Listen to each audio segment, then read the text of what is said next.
नमस्कार, स्वागत है आप सभी का दूरदर्शन के सांकेतिक भाषा के इस खास बुलेटिन को लेकर हाजिर हूं मैं कृतिका और मेरे साथ है मेरी सहयोगी मनीषा जो खबरों को सांकेतिक भाषा के जरिए आप तक पहुंचाएंगी। तो चलिए शुरुआत करते हैं इस खास बुलेटिन की और सबसे पहले देखते हैं सुबह की हेडलाइंस। संसद के शीतकालीन सत्र के दूसरे दिन लोकसभा में जम्मू कश्मीर से संबंधित 2 महत्वपूर्ण विधेयक सूचीबद्ध। राज्यसभा में देश की आर्थिक स्थिति पर होगी अल्पकालिक चर्चा।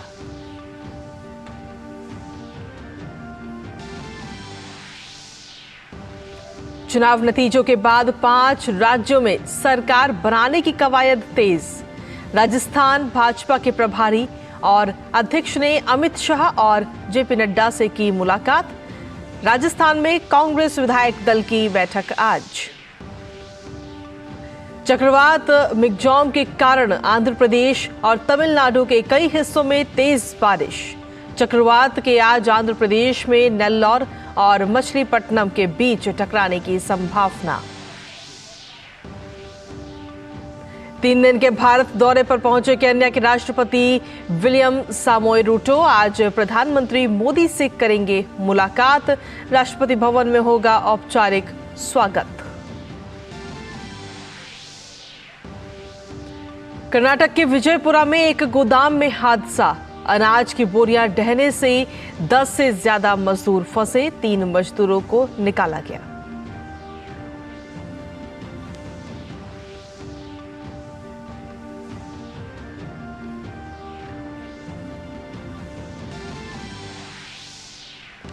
दक्षिणी गजा में इजराइल के हमले तेज। रफाह में हवाई हमले में 1 दर्जन से ज्यादा की मौत। मलबे के नीचे दबे मासूम।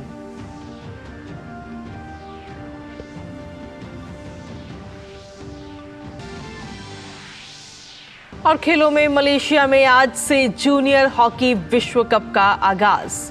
भारत का सामना दक्षिण कोरिया से आज। भारत जीत के साथ करना चाहेगा शुरुआत।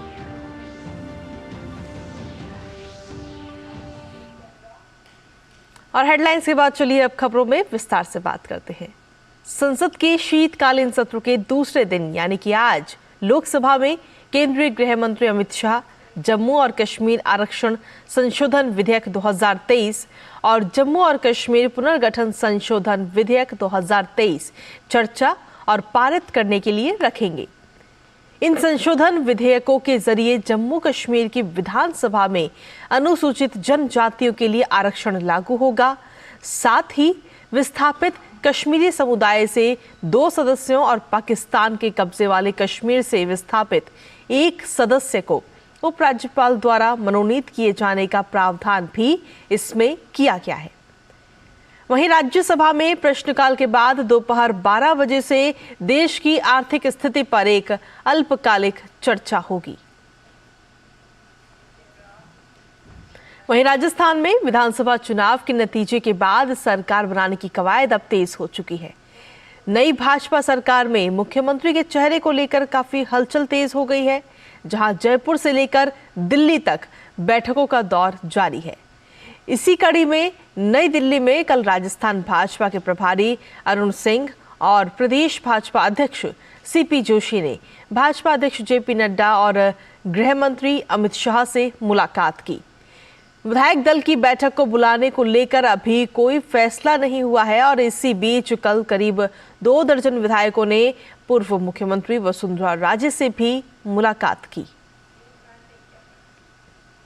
वहीं राजस्थान में कांग्रेस विधायक दल की बैठक आज सुबह 11 बजे होगी प्रदेश कांग्रेस मुख्यालय पर, जहां बैठक में प्रतिपक्ष के नेता चयन का अधिकार कांग्रेस आलाकमान को सौंपने को लेकर प्रस्ताव पारित होगा।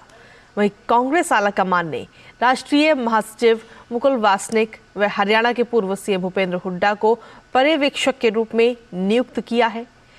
प्रतिपक्ष के नेता पद के लिए पूर्व उप मुख्यमंत्री सचिन पायलट, पूर्व स्वतः शासन मंत्री शांति धारीवाल और प्रदेश अध्यक्ष गोविंद सिंह डोटासरा के नामों पर विचार किया जा रहा है।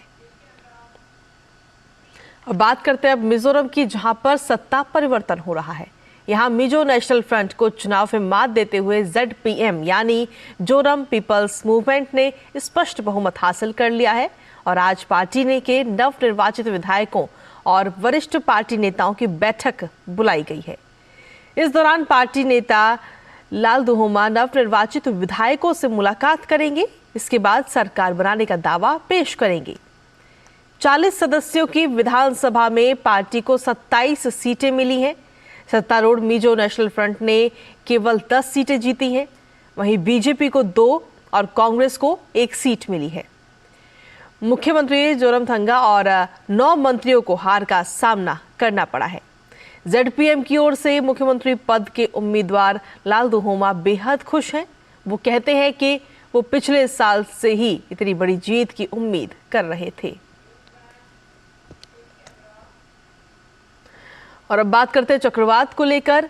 चक्रवात मिगजॉम के गंभीर तूफान में बदलने के कारण आंध्र प्रदेश और तमिलनाडु के कई हिस्सों में तेज बारिश हो रही है। मौसम विभाग के अनुसार आज दोपहर तक बापटला में दक्षिण आंध्र तट पार कर जाने की संभावना है। इस दौरान करीब 100 किलोमीटर प्रति घंटे की रफ्तार से हवाएं चलने की आशंका है। आज उत्तरी तमिलनाडु और पुडुचेरी में तेज बारिश होने का भी अनुमान है। वहीं तेलंगाना में भी तेज बारिश हो सकती है। ओडिशा के दक्षिणी क्षेत्रों में कल तक तेज बारिश का अनुमान व्यक्त किया गया है। मछुआरों को समुद्र में नहीं जाने की सलाह दी गई है। वहीं गृह मंत्री अमित शाह ने कल तमिलनाडु और आंध्र प्रदेश के मुख्यमंत्री से फोन पर बातचीत कर चक्रवात की जानकारी ली। अमित शाह ने उनको केंद्र से हर संभव सहायता का भी आश्वासन दिया। भारत के दौरे पर नई दिल्ली पहुंचे केन्या के राष्ट्रपति विलियम सामोई रूटो का आज राष्ट्रपति भवन में औपचारिक स्वागत किया जाएगा। रूटो आज प्रधानमंत्री नरेंद्र मोदी के साथ बातचीत करेंगे। विलियम सामोई रूटो आज शाम को राष्ट्रपति द्रौपदी मुर्मू से मुलाकात करेंगे। इस यात्रा से दोनों देशों के बीच द्विपक्षीय संबंध मजबूत होंगे। रूटो के साथ एक उच्च स्तरीय प्रतिनिधिमंडल भी आया है। वहीं राष्ट्रपति विलियम सामोई की ये पहली भारत की यात्रा है। सामोई 3 दिन के भारत दौरे पर हैं। अब बात करते हैं कर्नाटक की, जहां विजयपुरा में एक हादसा सामने आया। विजयपुरा में एक गोदाम में स्टोरेज यूनिट ढह जाने से 10 से ज्यादा श्रमिक अनाज से भरी बोरियों के बीच फंस गए हैं। विजयपुरा के डिप्टी कमिश्नर टी भूबालन ने बताया कि सभी मजदूर गोदाम में फंसे हुए हैं। उन्होंने कहा कि मजदूरों की संख्या लगभग 10 से 12 लोगों के बीच है। 3 मजदूरों को पहले ही बचाया जा चुका है, जिन्हें एक निजी अस्पताल में भर्ती कराया गया है। और चलिए अब बात करते हैं अंतर्राष्ट्रीय खबरों की, जहां इजराइल ने दक्षिण गजा में अपने हमले अब तेज कर दिए हैं। दक्षिण गजा के रफा में इजरायली सेना के हमले में एक बहुमंजिला इमारत तबाह हो गई। इस बिल्डिंग में मौजूद बच्चे मलबे में दब गए, जिन्हें निकालने के लिए लोगों को काफी दिक्कतों का सामना करना पड़ा। वहीं स्थानीय लोगों के अनुसार इजराइल के हमले में 1 दर्जन से ज्यादा लोग मारे गए। इमारत के मलबे के नीचे कई मृतक अभी भी दबे हुए हैं।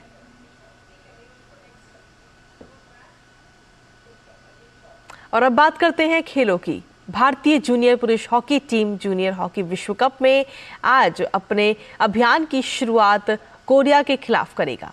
ये विश्व कप मलेशिया में खेला जा रहा है। भारतीय टीम की नजर जीत के साथ आगाज करने पर होगी।